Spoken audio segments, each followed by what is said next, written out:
Bab 7. Baik, suamiku. Jangan panggil suamiku, panggil sayang saja. Nggak bisa. Kenapa? Sayang itu panggilan yang terlalu mesra. Kamu baru berubah jadi baik sama aku 2 hari belakangan. Aku masih belum siap panggil kamu begitu. Oh.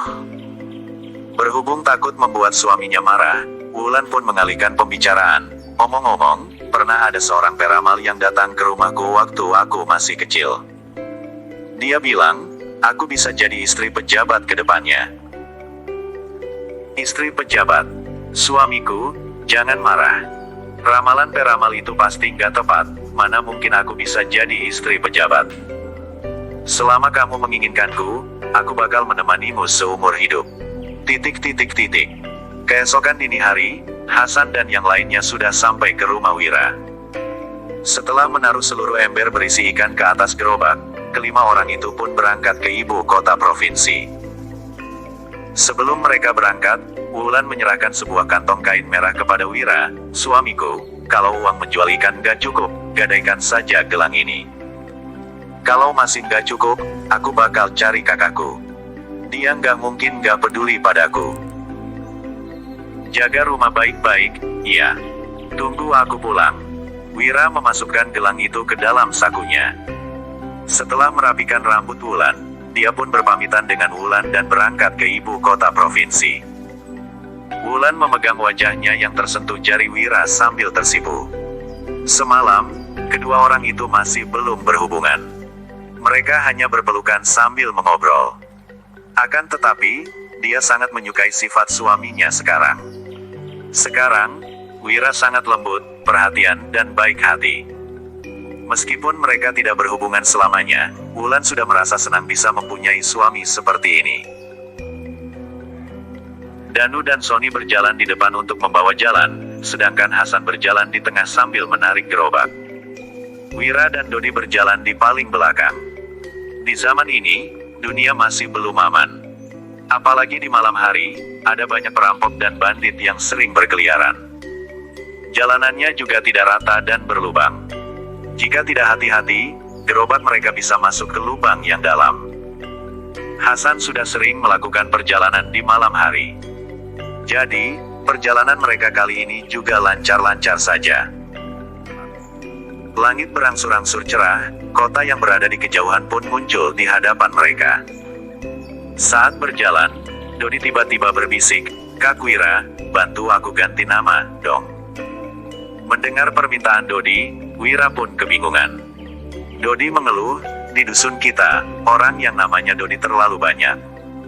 Aku mau kayak ayah, suruh orang bantu ganti nama. Dulu, nama ayah Wasan, sekarang sudah jadi Hasan. Lebih enak didengar, kan? Kak Wira, kamu itu orang yang berpendidikan dan tahu banyak hal. Bantu aku ganti nama, dong." Di dusun Darmadi memang ada banyak orang yang bernama Dodi. Wira pun tersenyum dan menjawab, "Kamu paling pengin buat apa?" Setelah mengintip punggung ayahnya, Dodi menjawab dengan suara kecil, "Kak Wira, aku mau bergabung dengan militer. Aku mau basmi bangsa Agrel biar bisa mendapatkan kembali tanah kita yang direbut mereka." Setelah mendengar jawaban Dodi, Wira pun terdiam. Bangsa Agrel dan kerajaan Nuala sudah berperang ratusan tahun. Mereka sudah berhasil merebut sepertiga tanah kerajaan Nuala. Wira tidak menyangka Dodi yang hidup miskin malah mempunyai pemikiran seperti itu. Setelah tertegun sesaat, Wira pun menjawab, "Kalau gitu, Zabran saja." Dodi langsung panik, "Zabran?" Kedengarannya kayak zebra. Zebra itu mangsa, bukan pemangsa. Nggak mau ah, kurang bagus. Kak Wira, ganti yang lebih enak didengar, dong. Setelah melihat reaksi Dodi, Wira pun merasa lucu. Zabran itu artinya kuat dan mampu. Bukannya kamu mau membasmi musuh. Kamu harus kuat dan mampu, dong. Ah, begitu. Dodi langsung berseru gembira, "Zabran, Zabran Darmadi. Keren juga, iya. Makasih, Kak Wira. Mulai sekarang namaku Zabran, bukan Dodi lagi. Yang manggil Dodi nggak bakal kusahut." Wira mengerjainya, "Dodi." Dodi langsung menoleh dan menjawab, Ada apa, Kak Wira? Wira langsung tertawa terbahak-bahak. Hahaha. Dodi masih belum mengerti kenapa Wira bereaksi seperti itu. Setelah sesaat, dia baru berkata dengan malu, selain Kak Wira, aku nggak bakal nyahut siapapun yang panggil aku Dodi. Hasan yang berjalan di depan berseru, Dodi, datang kemari dulu. Oke. Dodi berjalan maju dengan muka masam sambil membatin. Selain Kak Wira dan ayah, aku nggak bakal nyahut siapapun yang panggil aku Dodi.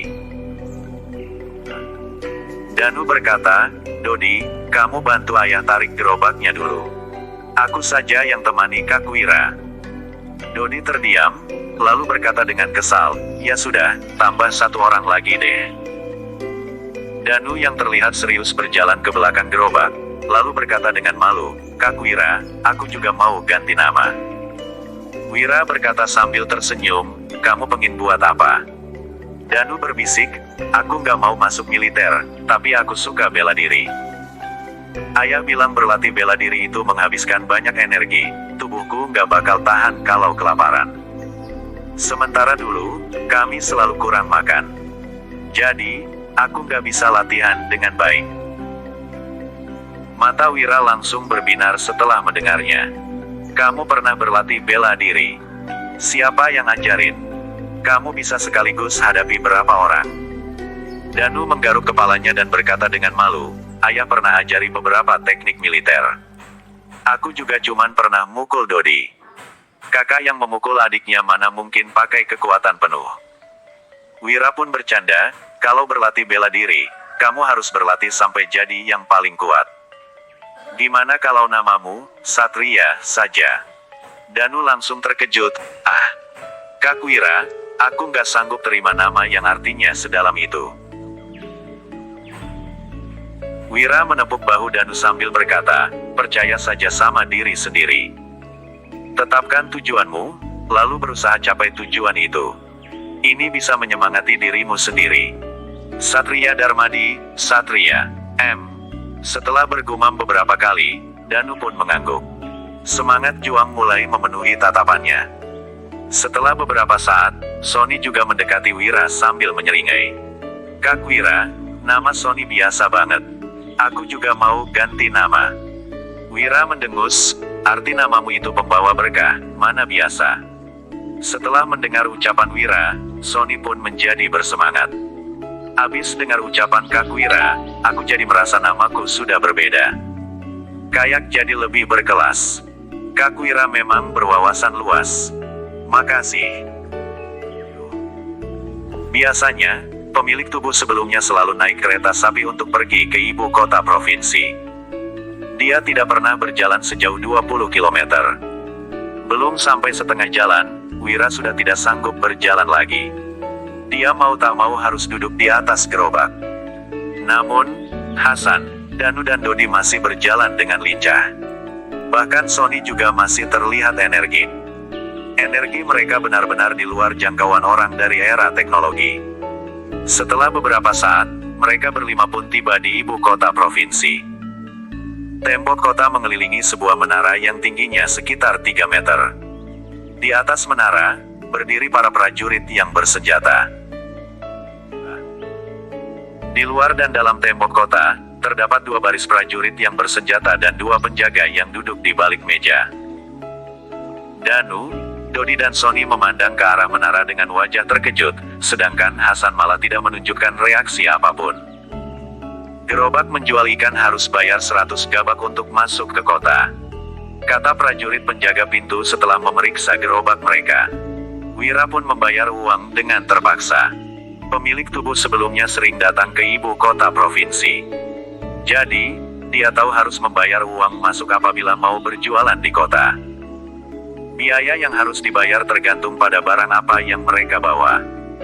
Dulu, membawa masuk segerobak ikan hanya perlu membayar 50 gabak. Bulan lalu, pemimpin kabupaten baru diganti. Biaya masuk kota pun meningkat hingga 2 kali lipat. Setelah menerima bayaran dari Wira, prajurit penjaga baru membiarkan mereka masuk. Di dalam kota, ada beberapa rumah bertingkat 2 yang terbuat dari batu bata. Setelah melihatnya, Wira sedikit kecewa. Situasi di dalam kota bahkan lebih buruk dari desa di kehidupan lampaunya. Namun, para penduduk kota memakai pakaian yang jauh lebih bagus dan bercorak daripada penduduk dusun Darmadi. Danu, Dodi dan Sony terlihat bersemangat, seolah-olah sudah memasuki dunia baru. Ada banyak penduduk dusun yang mungkin tidak pernah keluar dari dusun seumur hidup mereka. Jangan ibu kota provinsi, mereka mungkin juga jarang pergi ke pusat desa atau kota kecil. Jadi, orang yang pernah datang ke ibu kota provinsi selalu merasa sangat bangga. Kelima orang itu mendorong gerobak mereka ke pasar daging yang berada di sebelah timur kota. Setelah sampai di depan pasar, Hasan berkata, "Aku nggak tahu harga pasaran ikan. Harus pergi cari tahu dulu nih." Sony pun maju dengan percaya diri, "Serahkan hal ini padaku." Tidak lama kemudian, Sony kembali dan menjelaskan tentang pajak penjualan dan harga ikan dengan jelas. Harga pajak penjualannya 10%. Seekor ikan kecil yang beratnya di bawah 500 gram harganya 20 gabak, yang beratnya sekitar sekilo harganya 30 gabak. Ikan yang beratnya di atas 1,5 kg bisa dijual 40 gabak, yang beratnya 1,5-4 kg bisa dijual 50 gabak, sedangkan yang beratnya di atas 4 kg bisa dijual 60 gabak. Namun, itu adalah harga ikan yang sudah mati. Jika ikannya masih hidup, harganya bisa ditambah 20 gabak dari harga sebelumnya. Kelima orang itu pun masuk ke pasar timur, lalu hendak mencari kios dan mulai berjualan. Sebelum mereka sempat berjualan, 4 orang yang terlihat galak tiba-tiba mengerumuni gerobak mereka. Salah seorang dari mereka yang berbadan kekar dan berwajah galak menyilangkan tangannya lalu mencibir, "Sudah sampai pasar timur bukannya beri hormat ke pemilik tanah dulu sebelum berjualan? Berani banget kalian." Bab 8. Beri hormat ke pemilik tanah. Setelah melihat postur sekelompok orang ini, Wira baru tersadar. "Kalian datang buat minta biaya perlindungan." Danu dan Dodi mengepalkan tangannya dengan marah. Hasan yang berdiri di belakang Wira juga mengerutkan keningnya. Sony buru-buru berbisik pada Wira, "Wira, aku lupa kasih tahu. Dia itu bos ikan pasar timur, namanya Iwan Projo. Dia punya julukan, si perusuh. Anak buahnya kira-kira ada sekitar belasan orang. Dia selalu ambil keuntungan 20% dari siapapun yang mau jual ikan di pasar timur." 20%. Wira langsung naik pitam. "Kalian ambil keuntungan yang lebih banyak daripada pemerintah. Mereka sudah bersusah payah untuk menangkap ikan selama 2 hari dan harus berjalan kaki ke ibu kota provinsi untuk menjual ikan. Pemerintah hanya meminta keuntungan 10%. Tetapi preman-preman ini malah minta 20%. Setelah mendengarnya, Dodi langsung marah. Bahkan Danu yang biasanya sangat tenang juga mengepalkan tangannya rata-rata. Preman-preman ini bahkan lebih kejam daripada pemerintah. Melihat reaksi kedua putranya, Hasan langsung memelototi mereka dan menggeleng. "Kalau mau jualan ikan di pasar timur, kalian harus kasih aku keuntungan 20%. Ini adalah aturan yang kubuat. Kalau nggak mau, silakan tinggalkan ikannya dan pergi," ujar Iwan sambil melambaikan tangannya dengan galak. 8 pria yang terlihat seperti berandalan langsung berjalan maju. Ada yang mengepalkan tangan, ada yang memegang tongkat kayu, ada juga yang bermain dengan belati di tangan mereka.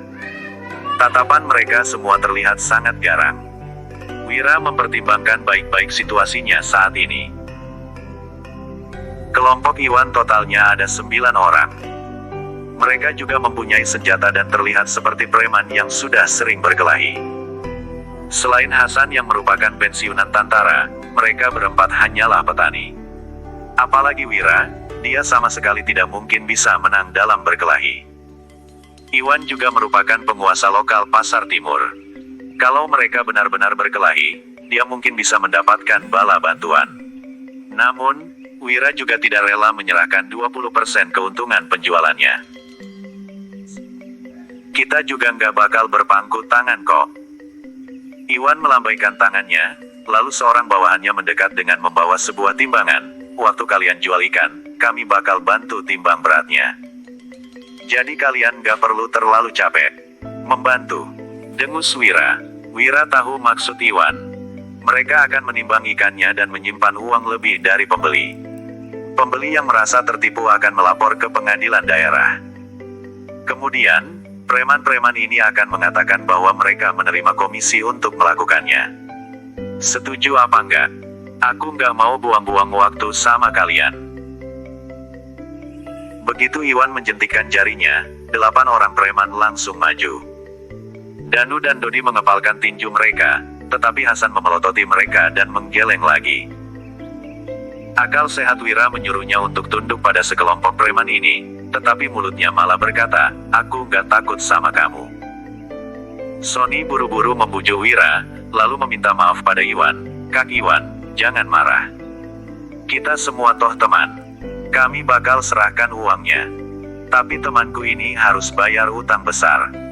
Bisa nggak kasih potongan harga dulu untuk sementara? Kalau utang temanku ini sudah lunas, kami bakal lunasi kekurangannya." Teman. Iwan langsung terlihat bersemangat dan menggerakkan jarinya untuk menyuruh Sony mendekat. Saat Sony sudah sampai di hadapannya, Iwan langsung menamparkan dan menendang Sony hingga terpental. Kemudian, dia memaki, "Dasar anak sialan. Kamu itu siapa? Siapa temanmu? Patahkan sebelah kakinya, lalu usir dia dari pasar timur." 4 preman langsung maju dan mulai menghajar Sony. Iwan menatap Wira, lalu berkata sambil tersenyum sinis, "Nak, kamu nggak mau nurut ya?" Bagi Iwan, orang yang tidak menuruti kata-katanya harus dihajar supaya mereka takut. Jika tidak, akan makin banyak orang di pasar timur yang membantahnya. Wira merasa terancam lagi setelah melihat Sony yang dipukul. Dodi dan Danu juga sangat marah dan ingin bertindak, tetapi Hasan masih melarang mereka meskipun dia sendiri juga sudah kesal. Dasar brengsek. Wira yang awalnya sudah siap untuk mengalah pun menjadi murka. Dia berbalik dan mengeluarkan sebatang kayu dari gerobak, lalu langsung menghantamkannya ke kepala Iwan. Dia juga menyerang keempat preman yang menghajar Sony sambil berteriak, "Paman Hasan, Danu, Dodi, cepat pergi lapor ke pihak berwajib." Wira rela membayar keuntungan 20%, tetapi dia tidak bisa terima Sony dihajar. Sony sudah menemaninya datang menjual ikan, tetapi malah dipukuli lagi setelah membantunya berbicara. Wira tidak bisa tinggal diam. Wira memukul keempat orang yang sedang menghajar Sony, lalu menarik Sony dan hendak kabur. Semua orang di pasar timur langsung tercengang setelah melihat kejadian ini. Tidak ada orang yang menyangka bahwa Wira berani memukul Iwan. "Ayah, ayah." Danu dan Dodi sudah murka, mereka pun langsung menatap ke arah Hasan lagi dan berteriak pada saat yang bersamaan. "Haish, lakukanlah." Hasan pun terpaksa setuju setelah melihat situasinya. Danu dan Dodi langsung gembira dan menyerang sekelompok orang itu. "Ah, beraninya kamu memukulku." Iwan menutup kepalanya sambil berteriak kesakitan, lalu berdiri dengan terhuyung-huyung. Saat melihat tangannya dilumuri darah, dia pun berteriak dengan marah, "Hajar mereka habis-habisan, terutama si bajingan itu. Beraninya kalian memukul kaki Iwan. Sudah bosan hidup, iya." Ke-8 preman yang terlihat garang itu langsung berpencar. Mereka menyerang kelompok Wira dengan tongkat kayu dan belati mereka. "Sony, cepat pergi." Wira mendorong Sony sambil mengayunkan tongkat kayu di tangannya dengan sembarangan. "Enggak, aku nggak mau pergi." Meskipun Sony sudah ketakutan, dia tetap memberanikan diri untuk mengadang di depan Wira. "Mau kabur? Jangan harap kalian bisa kabur. Patahkan tangan dan kaki mereka," teriak Iwan dengan kesal.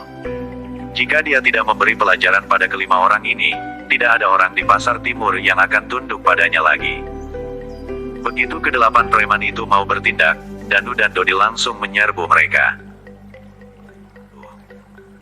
Danu menarik tangan Wira dan Sony, lalu langsung berlari keluar dari pengepungan para preman. Ke-8 orang itu pun langsung menyerang Dodi. "Selama ada aku, Zabran Darmadi, kalian gak bakal bisa memukul Kak Wira." Dodi langsung berjongkok dan menyandung kaki para preman itu hingga jatuh. Begitu berdiri, mereka langsung ditinju Dodi lagi. Dalam sekejap, mereka semua langsung tersungkur di lantai sambil berteriak kesakitan. Tidak ada seorang pun yang bisa berdiri lagi. Dia berlatih bela diri. Iwan yang sudah menyaksikan aksi Dodi pun buru-buru kabur. Namun, sebelum dia sempat kabur jauh, Dodi sudah menendang punggungnya. Teriakan kesakitan Iwan pun menggema di seluruh pasar timur.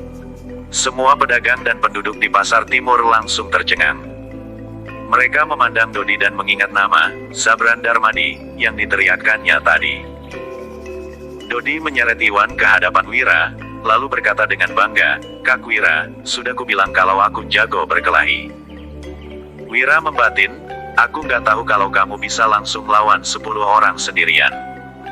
Kalau tahu kamu begitu hebat, buat apa tadi aku bersabar?" Gubrak. Setelah melemparkan Iwan ke hadapan Wira, Dodi berkata dengan santai, "Kak Wira, kamu mau gimana hukum orang ini? Aku sudah hantam dia sekali kok." Setelah itu, Wira menarik Sony dan berkata, "Sony, tadi dia sudah menamparkan dan menendangmu. Sekarang, giliranmu balas dendam." "Ah, nggak perlu." Meskipun Dodi memang kuat, Sony tetap tidak berani memukul preman besar itu. Setelah mendengar penolakan Sony, Wira berkata dengan serius, "Kita nggak cari masalah, tapi kita juga nggak takut dapat masalah. Kamu harus pukul dia balik supaya kelak dia nggak berani cari masalah sama kamu lagi. Kalau kamu sopan sama dia, dia pasti kira kamu takut sama dia dan bakal menindasmu lagi. Cepat pukul dia. Kalau nggak, jangan ikut aku lagi." Para pedagang ikan yang sebelumnya sudah dirugikan pun tergerak hatinya. Baik. Setelah memikirkan tamparan dan tendangan yang diterimanya tadi, amarah Sony pun melonjak. Saat dia baru mengangkat tangannya, Iwan malah berkata dengan dingin, "Nak, kamu tahu aku siapa? Aku ini bawahan petugas patroli dari pengadilan daerah. Kalau kamu berani pukul aku, jangan harap kamu bisa keluar dari tempat ini." Setelah mendengar ucapan Iwan, amarah Sony langsung sirna. Dia pun menurunkan kembali tangannya.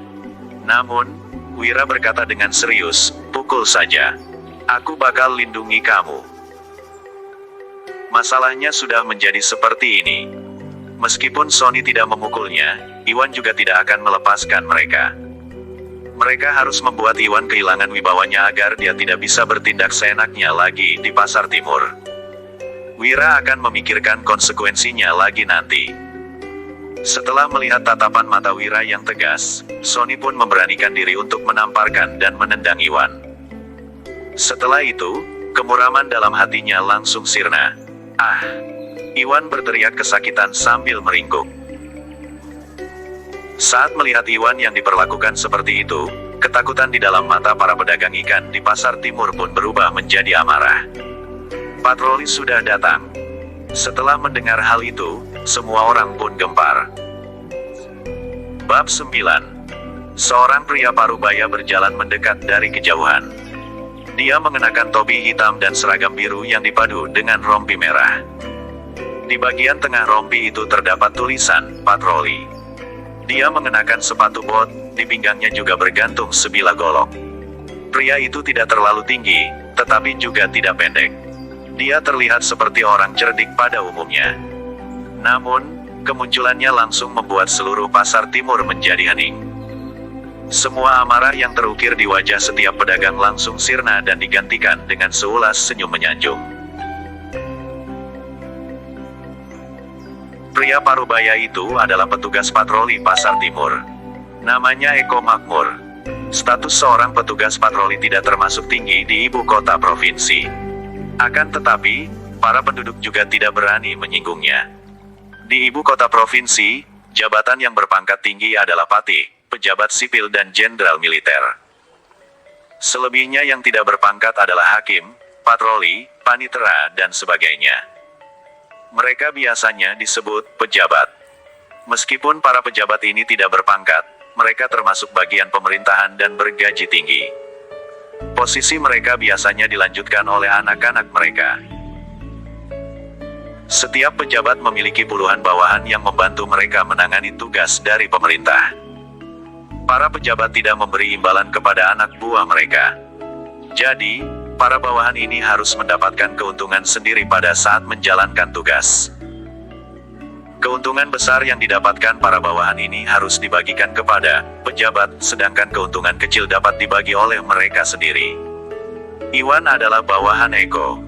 70% keuntungan yang didapatkan Iwan dari pedagang ikan akan dibagikan kepada Eko. Sementara 30% sisanya akan dibagi Iwan dengan 8 anak buahnya. Saat melihat bawahannya tersungkur di lantai, Eko tidak langsung datang menghampiri mereka. Dia berdiri di tempat untuk mengamati mereka terlebih dahulu, lalu baru berjalan ke depan gerobak. Tadi, Danu dan Dodi tidak merasa takut saat menghadapi 9 preman. Namun, mereka malah langsung ketakutan saat melihat Eko. Sony juga takut hingga gemetaran, sedangkan Hasan hanya mengerutkan keningnya tanpa mengatakan apapun. Wira mengerti kenapa mereka berempat bereaksi seperti itu.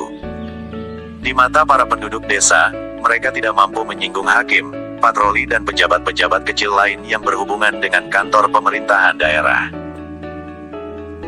Pak Eko. Begitu melihat bosnya datang, Iwan buru-buru mengadu, "Kamu harus membantuku menegakkan keadilan.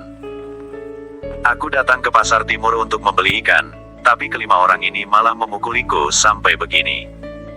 Cepat tangkap mereka ke pengadilan daerah." Sembarangan. Dodi yang tidak sabaran sudah tidak bisa menahan diri. Dia langsung berkata, "Jelas-jelas kami yang datang untuk menjual ikan, tapi kamu malah mau memeras kami dengan meminta 20% keuntungan. Itu sudah lebih tinggi 10% dari pajak yang harus kami bayar. Sekarang, kamu malah fitnah kami lagi. Sepertinya aku harus menghabisimu hari ini." Begitu mendengar ucapan Dodi, Iwan langsung ketakutan dan bersembunyi di belakang Eko. Dia sudah merasakan kehebatan Dodi tadi. Sebelum Dodi sempat bertindak, Danu pun menahannya. Saat melihat situasi ini, tidak ada orang yang berani bersuara. Mereka hanya menatap Eko dalam diam. Eko mengamati Wira, lalu bertanya, "Kamu itu pelajar?" Wira mengangguk. Eko pun bertanya lagi, "Kamu punya prestasi?" Wira melaporkan nilainya, "Waktu di tahun makmur kedua, aku dapat peringkat ketiga. 5 tahun yang lalu, Raja baru Kerajaan Nuala naik jabatan. Tahun jabatannya disebut Tahun Makmur. 2 tahun setelah Raja baru menjabat, pemilik tubuh sebelumnya mengikuti ujian sarjana yang menerima 20 orang pelajar dari provinsi kecil. Pemilik tubuh sebelumnya menduduki peringkat ketiga dalam ujian itu. Pada zaman ini, pelajar yang berprestasi memiliki beberapa hak istimewa. Ternyata kamu itu seorang cendekiawan. Aku Eko Makmur, petugas patroli dari pengadilan daerah." Eko yang tadinya terlihat serius pun tersenyum dan menyanjung Wira. Kemudian, dia langsung berbalik dan menamparkan Iwan. Iwan langsung tercengang hingga tidak merasakan darah yang mengalir dari sudut mulutnya. "Dasar preman. Beraninya kamu menindas seorang cendekiawan. Hari ini, aku bakal bawa kamu ke pengadilan daerah supaya kamu dihukum." Eko pun langsung menyeret Iwan pergi. Preman-preman lainnya juga mengikuti mereka dengan patuh. Bukannya Iwan itu bawahan Eko. Kenapa Eko malah menangkapnya? Soalnya yang Iwan ganggu itu seorang cendekiawan. Eko pasti takut cendekiawan itu menghukum keluarga mereka habis jadi pejabat tinggi. Jadi, dia pura-pura menghukum Iwan dulu. Ternyata pemuda itu seorang cendekiawan. Tapi kenapa dia jadi pedagang? Memangnya tadi kamu nggak dengar? Dia punya utang. Begitu Eko pergi, suasana di pasar timur menjadi ramai kembali. Wira masih sedikit tertegun. Dia tidak menyangka ternyata reputasinya sebagai seorang pelajar cukup berguna juga. Setelah tersadar dari keterkejutan, mereka berlima pun mulai menjual ikan. Eko menyeret Iwan keluar dari pasar timur. Setelah keluar dari pasar timur, dia pun menendang Iwan lagi. Iwan langsung berdiri dan buru-buru menyanjung Eko, Pak Eko, dia cuma seorang pelajar, masih belum jadi sarjana. Perjalanannya untuk menjadi pejabat masih jauh. Kenapa kita harus takut padanya? Sebelum Iwan menyelesaikan kalimatnya, Eko menamparnya lagi. Dasar tolol. Dia sudah terpilih menjadi pelajar di usia 15 tahun, itu berarti dia sangat berbakat. Orang seperti ini cepat atau lambat pasti bakal jadi sarjana. Kalau sudah jadi pejabat besar, dia pasti bisa dengan gampang menghukummu. Orang paling mengerikan di dunia ini adalah cendekiawan. Cuman orang bodoh kayak kalian yang merasa cendekiawan itu mudah ditindas. Anak yang tidak sabaran itu bisa menghajar 9 orang sendirian. Dia jelas adalah orang yang berlatih bela diri. Orang yang menarik anak yang tidak sabaran itu juga pasti jauh lebih hebat darinya. Orang yang paling mengerikan adalah pria parubaya yang memiliki tatapan tajam itu. Aura yang dipancarkannya bahkan lebih mengerikan dari seorang algojo. Dia pasti juga bukan orang biasa. Jika Eko ingin menghadapi ketiga orang itu, dia juga belum tentu berhasil bahkan dengan mengerahkan seluruh anak buahnya. Bisa gawat jika masalah ini jadi besar dan diketahui pemimpin kabupaten. Sebagai pejabat kecil, Eko paling jelas orang seperti apa yang bisa ataupun tidak bisa disinggung. Setelah mendengar ucapan Eko, Iwan buru-buru berkata sambil tersenyum, "Pak Eko benar. Tapi gimana kalau kelak mereka masih terus berjualan ikan di pasar timur? Kita nggak boleh kehilangan keuntungan sebesar ini." "Tentu saja nggak boleh." Eko memicingkan matanya, lalu berkata, "Hari ini, kamu sudah dikalahkan mereka, kamu nggak bakal bisa menekan para pedagang itu lagi. Untuk sementara, ganti bos saja dulu. Nanti kalau ada kesempatan, kamu boleh menjabat lagi. Nggak perlu ambil keuntungan dari kelompok cendekiawan itu, tapi suruh mereka jangan umbar-umbar hal ini ke orang lainnya." Eko merasa orang-orang ini pasti sudah berusaha keras untuk menangkap segerobak ikan itu. Lagi pula, cuacanya sudah makin dingin, ikan juga akan makin sulit ditangkap. Jadi, Eko merasa tidak mengambil keuntungan dari mereka juga tidak akan merugikan dirinya. "Baik, Pak Eko."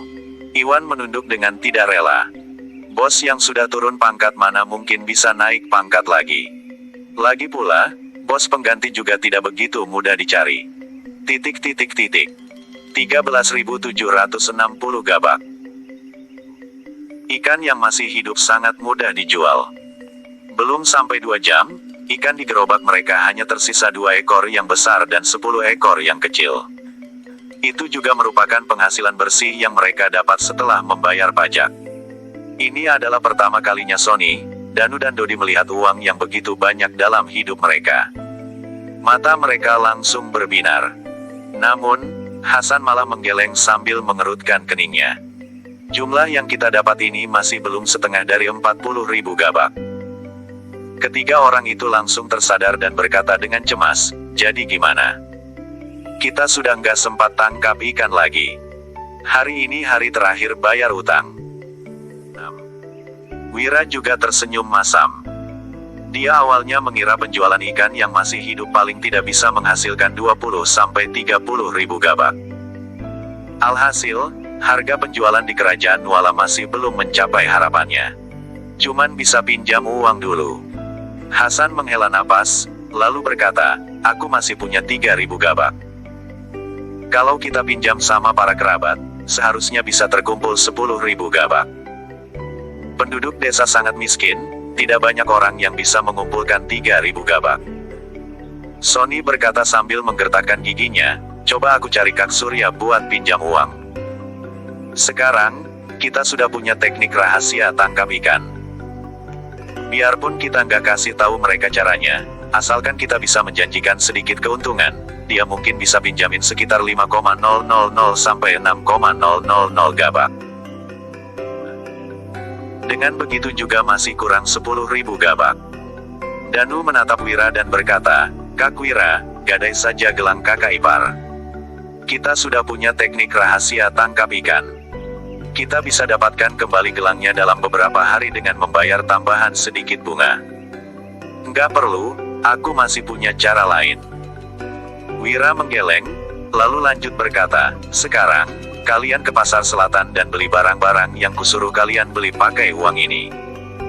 Habis itu, pergi ke toko besi keluarga Salim, di pasar utara untuk cari aku. Dari awal, Wira memang tahu dia tidak bisa mendapatkan 40.000 gabak dari hasil menangkap ikan sehari. Setelah mendengar Wira ingin membeli barang, keempat orang itu langsung terkejut.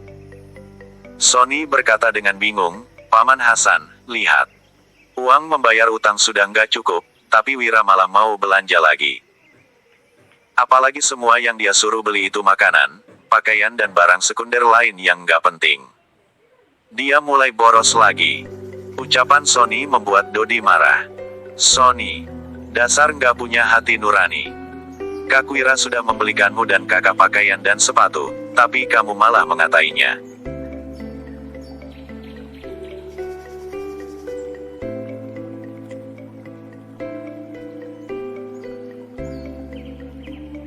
(45:39). Sony mengeluh, aku cuman khawatir dia nggak bisa bayar utang. Danu yang dewasa pun berkata, ayah, kenapa Kak Wira membelikanku dan Sony pakaian yang serupa? Hasan menjawab, ikuti saja kata Wira. Dia itu orang yang punya banyak ide. Dia menyuruh kita melakukan ini pasti ada artinya. Patuhi saja perintahnya.